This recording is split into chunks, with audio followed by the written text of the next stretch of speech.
सत्ता स्थापनेच्या आधी सरकारने तुमच्या आमच्या विश्वासाचा घोटाळा केला की कर्जमाफी करू असं आश्वासन दिलं आणि ते पाळलं नाही, म्हणजे तुमचा आमच्या विश्वासाची या सरकारने चोरी केलेली आहे.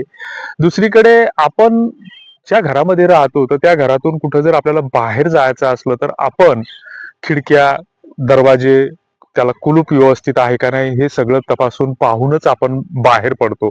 आणि त्याच्या उपरही जर चोरी होत असेल तर मग रीतसर आपण त्याची पोलिसात तक्रार देऊन पोलिसांचा शोध घेण्याचा प्रयत्न करतो.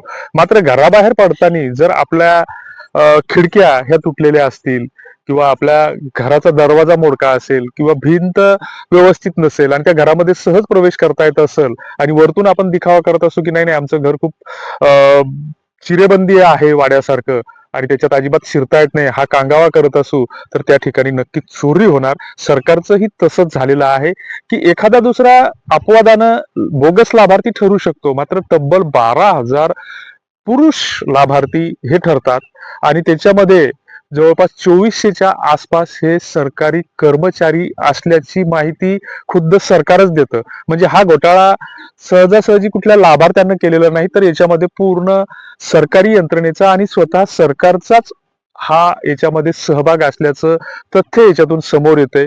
आणि मग याच्यावर नैतिकतेची जबाबदारी स्वीकारून महिला व बाल कल्याण मंत्र्यानं पहिल्यांदा राजीनामा दिला पाहिजे. त्याच्यानंतर या योजनेची ज्यांनी घोषणा केली तर त्या संबंधित अर्थमंत्र्यांनी आणि सरकारच्या संबंधित मंत्र्यांनी पहिल्यांदा राजीनामा देऊन या पापाचं, या घोटाळ्याचं कुठंतरी प्रायश्चित्त केलं पाहिजे.